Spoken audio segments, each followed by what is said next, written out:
కాంగ్రెస్ పార్టీలోకి టీఆర్ఎస్ ఎమ్మెల్యేల చేరిక పైన అంటే ఏదైతే వాళ్ళు అనర్హత పెట్టుకోవచ్చు ప్రయత్నం చేస్తున్నారు, సుప్రీంకోర్టు వరకు న్యాయ పోరాటం చేస్తున్నారు. ఇంకా జాయినింగ్స్ ఉంటాయా? 100 ఎలకలు తిన్న పిల్ల అంటే తీర్థయాత్రలు పోయిందంట. సిగ్గు ఉండాలి కేసీఆర్కు. పూర్తిగా సిగ్గు తప్పిపోయింది కేసీఆర్. సిగ్గే కాదు, మతి కూడా తప్పినట్టున్నాడు. దీనికి ఎవరే ఇట్లాంటి పునాదులు వేసింది? ఎవరు? మేమా?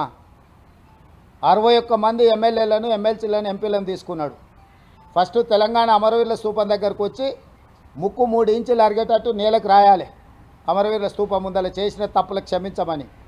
రెండవది, మా ప్రభుత్వం వచ్చిన నెల తిరగకముందే ఈ ప్రభుత్వం పడిపోతుంది, 100 రోజులు కూడా ఈ ప్రభుత్వం మనుగడ సాగించదని చెప్పి కేసీఆర్, కేటీఆర్, హరీషే కదా అన్నది. దానికి వంతబాడింది బీజేపీ కదా.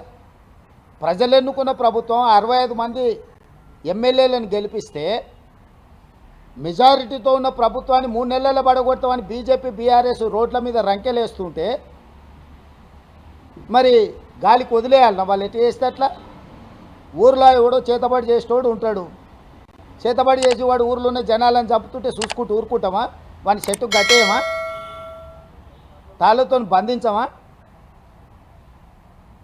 ఇప్పుడు ప్రజలు ఎన్నుకున్న ప్రభుత్వాన్ని పడగొట్టాలన్న భావదారిద్ర్యం కేసీఆర్కు రావడమే కేసీఆర్ యొక్క భావదారిద్ర్యము.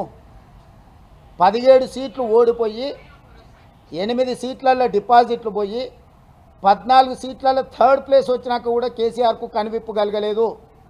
ప్రజల తప్పు అన్నట్టుగా మాట్లాడుతున్న వాళ్ళకు ఓట్లు లేకపోవడం. శాసనసభ ఎన్నికలలో 37.5% ఓట్లు వచ్చిన బీఆర్ఎస్ పార్లమెంట్ ఎన్నికలకు వచ్చేవరకల్లా 16% ఓట్లకు పడిపోయింది. కేవలం కాంగ్రెస్ను ఓడించడం కోసం మొత్తం గంపగుత్తగా తీసుకుపోయి బీజేపీ ఓట్లు వేసారు. సిరిసిల్లలో బీజేపీ ఫస్ట్ వస్తుందా కేటీఆర్ కాన్స్టిట్యున్సీలో? సిద్దిపేటలో బీజేపీ, బీఆర్ఎస్కు సమానంగా ఓట్లు వస్తాయా కాంగ్రెస్ను దెబ్బతీయడానికి? వాళ్ళ మెదకు, వాళ్ళ కంచుకోట అన్నారు కదా, ఆడ కూడా 3rd ప్లేస్ వచ్చిందంటే కేసీఆర్కి ఇప్పటికైనా కనువిప్పు కలగాల్సిన అవసరం ఉందా లేదా?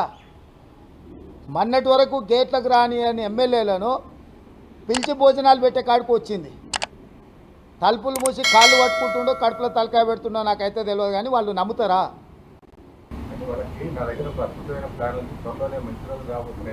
గదే ఇది పోయి మోడీ కాళ్ళు పట్టుకుంటాం, కడుపులో జోరుతాం, కాళ్ళ సందులో దూరుతాం, ఈ ప్రభుత్వాన్ని వడగొడతాం. ఇదే కదా, ఈ పనికిమాలిన ఆలోచనలే కదా. ప్రతిపక్ష నాయకుడికి అసెంబ్లీకి రమ్మంటే రాడు, రాష్ట్ర అవతరణ దినోత్సవాలకు ఆహ్వానిస్తే రాడు, రాష్ట్ర అవతరణ దినోత్సవాలలో ప్రతిపక్ష నాయకుడు మాట్లాడడానికి మైక్ ఇవ్వాలంట.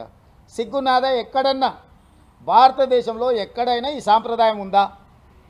కనీసం రాష్ట్ర అవతరణ దినోత్సవాలకు 10 ఏళ్ళు మమ్మల్ని ఎప్పుడన్నా పిలువనన్నా పిలిచిండా?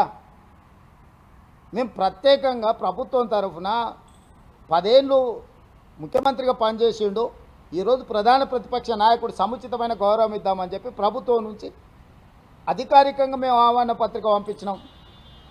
ఏ మాత్రం తెలంగాణ ఉద్యమ సోయి కేసీఆర్ గారికి ఉండి ఉంటే వారు అక్కడికి వచ్చి హుందాగా కూర్చొని 10 సంవత్సరాలు పూర్తి చేసుకుంటున్న తెలంగాణ సంబరాలలో పాల్గొని ఉండేవాడు.